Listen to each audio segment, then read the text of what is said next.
Co-powered by Techno। Lebanon में हमले के बाद ईरान ने धमकी दे डाली है। इजरायली हमले से और बढ़ेगा तनाव, हमले का अंजाम और गंभीर होगा, ईरान की धमकी आ गई।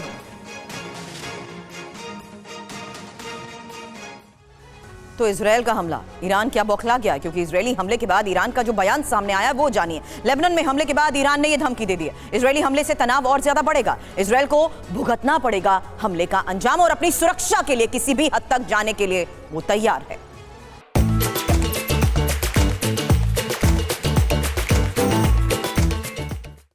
और जंग में हिजबुल्लाह के साथ ईरान नजर आ रहा है। देखिए ये पूरी तरह से ईरान अभी तक तो इनडायरेक्ट एंट्री थी ईरान की, लेकिन अब जिस तरह से धमकी दी जा रही है ऐसा लग रहा है कि ईरान भी कहीं हमला ना बोल दे।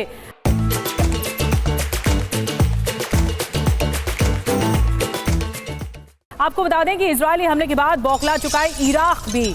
हिजबुल्लाह को इराक ने समर्थन दिया है। अरब नेताओं के साथ आपात बैठक चल रही है। जंग में सीधे उतरने का फैसला किया गया है। तो हिजबुल्लाह को इराक के समर्थन की जरा खबर जान लीजिए, क्योंकि समझना जरूरी है कि इजरायली हमले के बाद इराक में जिस तरीके से टेंशन है उसमें इंपॉर्टेंट है अरब नेताओं के साथ की गई इमरजेंसी मीटिंग और जंग में सीधे उतरने का फैसला भी लिया गया है। जी हाँ, ईरान समर्थक जो है मिलिशिया के साथ प्लानिंग की जा रही है। इजराइल पर काउंटर अटैक की रणनीति बनाई जा रही है। हिजबुल्लाह को सैन्य सहायता का ऐलान किया जा रहा है। मिसाइल और ड्रोन की मदद भी इराक देगा। जो आपको बता दें कि इस जो सोर्स है वो सामने आया है, अल जदीद न्यूज़ के हवाले से ये सोर्स सामने आया है। एक और बड़ी खबर आपको बता दें, लेबनान में अगले हमले की तैयारी में इजराइल है। जल्द मारा जाएगा नसरल्ला, ये आईडीएफ चीफ का कहना है। हिजबुल्लाह कमांडरों को चुन चुन कर मारा जाएगा, आईडीएफ चीफ का कहना है। तो अब हिजबुल्लाह पर नए हमले को लेकर इजरायली रक्षा मंत्री और आईडीएफ चीफ की तरफ से जो बयान जारी किया गया है वही जान लीजिए, क्योंकि यही इंफॉर्मेशन थोड़ी देर पहले हम आपके सामने रख रहे थे, जिसमें इंपॉर्टेंट है इस बात को गौर करना कि किस तरीके से आईडीएफ चीफ कह रहे हैं कि ऑपरेशन के अगले चरण की तैयारी पूरी हो चुकी है, जबकि इजरायल के रक्षा मंत्री कह रहे हैं कि हिजबुल्लाह के कई कमांडर्स की मौत को अंजाम दिया जा चुका है। इसमें इंपॉर्टेंट है कि हिजबुल्लाह पर हमले का नेक्स्ट प्लान किस आधार पर आगे तय किया जा रहा है, जहां कमांडर्स को चुन चुनकर मारने की बात कही जा रही है और जल्द नसरल्लाह को भी मार दिया जाएगा। और लेबनान में किस तरह से बम वर्षा हो रही है, आइए इस पर आपको बताते हैं। जो आईएएफ है उसका बयान सामने आया। 24 घंटे में 1600 यानी 1600 स्ट्राइक्स हुई है। 1100 से ज्यादा लक्ष्यों पर अटैक हुआ है। 12 घंटे में 650 उड़ानें भरी गई हैं। F-16 से साउथ लेबनान में बमबारी हुई है।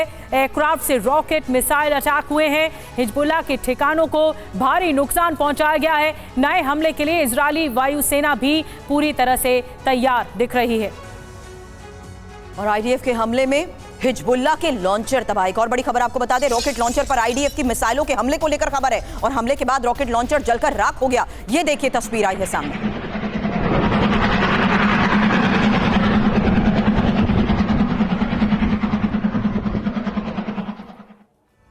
और जिस तरह से इजरायल ने गाजा में तबाही मचाई है उसकी दूसरी तस्वीर दिख रही है। इजरायल एक साथ 2 फ्रंट पर मोर्चा खोले हुए है इस वक्त, और ग्राफिक्स के जरिए आइए आपको बताते हैं गाजा और लेबनान के हालात पर इस वक्त नजर डालते हैं कि इस वक्त हालात क्या है।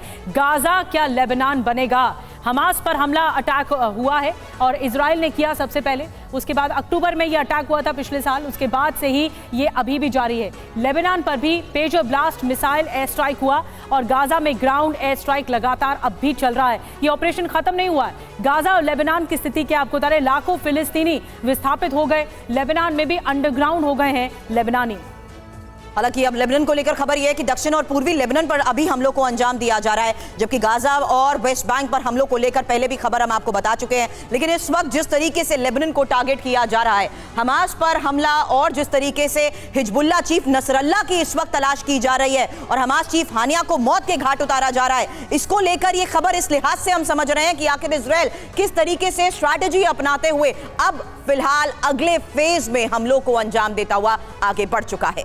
और आइए अब नजर डालते हैं हफ्ते भर से जारी लेबनान पर इजरायली अटैक की तरफ कि कौन कौन सी ये तारीख रही। 23 सितंबर 300 से ज्यादा मिसाइल अटैक हुआ, जिसमें जो मौतें हुई 492 से ज्यादा मौतें हो गई, घायल हुए 1645 लोग। 22 सितंबर का हमला आपको बता दें, 150 मिसाइल अटैक हुआ है, मौत 10 से ज्यादा हुई है और घायल 23 हुए हैं। 21 सितंबर का हमला भी आप जान लीजिए, लगातार अटैक हो रहे हैं। 400 मिसाइल अटैक होता है, मौत 14 होती है। 20 सितंबर को 70 मिसाइल अटैक की जाती है और मौत यहां पर 45 होती है। 18 सितंबर को वॉकी टॉकी डिवाइस ब्लास्ट होता है जिसमें 27 लोगों की मौत हो जाती है। 17 सितंबर को पेजर ब्लास्ट होता है जिसमें 16 लोगों की मौत हो जाती है। सिवात सर, ये आंकड़ा बढ़ता जा रहा है और ये थम नहीं रहा है। एक बार फिर से इजराइल ने अटैक कर दिया और आशंका है कि मौतें और ज्यादा होंगी।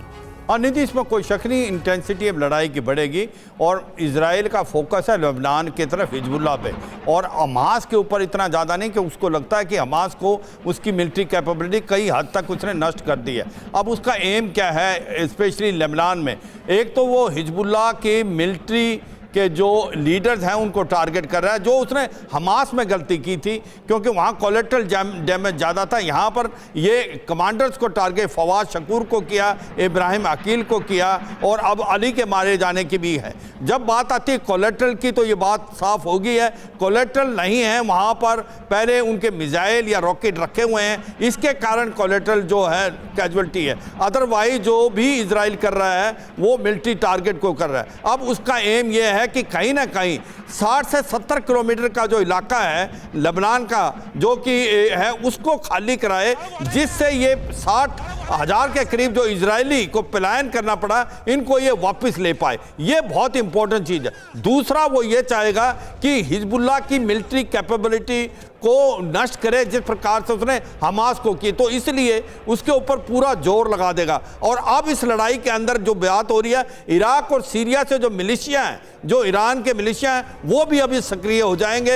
हिजबुल्लाह, हमास और होती रेबल रेड सी से और सीरिया और इराक से जो इसके प्रॉक्सीज हैं वो करेंगे। अब जो बात बार बार आ रही है कि एक तो इसकी लड़ाई की इंटेंसिटी बढ़ेगी और बहुत इंपॉर्टेंट चीज़ है नसरुल्लाह जो कि प्राइम टारगेट है इजराइल की सिक्योरिटी फोर्सेस और इनकी इंटेलिजेंस एजेंसी का, हो सकता है आने वाले समय में उसको वो न्यूट्रलाइज कर दें। अब जो बात आ रही है कि क्या ये ग्राउंड ऑपरेशन करेंगे, देखो सच्चाई ये है कि प्रीएम्प्ट कर रहे हैं। अभी एक प्रकार से लड़ाई के जब लैंड आप अटैक करते हैं उससे पहले आप सॉफ्टनिंग अप करते हैं, आप ये यकीन करते हैं कि आपका रेजिस्टेंस कम हो जाए। मुझे लगता है इजराइल उस फेज में है कि वो अभी जो भी हिजबुल्लाह के मिलिट्री टारगेट हैं उनको बर्बाद करे, सॉफ्टनिंग अप करे और अगर रिक्वायर्ड है तो वो लैंड रूट से जाएगा। लेकिन हिजबुल्लाह भी तो सीधे इजराइल के अंदर घुसकर वार कर रहा है। एक खबर है सर, इजराइल के पोर्ट शहर पर मिसाइल हमले को लेकर, जहां क्रायोट में हिजबुल्लाह ने ताबड़तोड़ बमबारी को अंजाम दिया है और हिजबुल्लाह ने 100 से ज्यादा रॉकेट यहां पर दागे।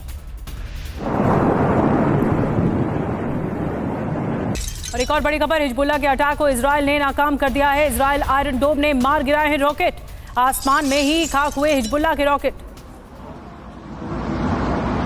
Co-powered by Techno.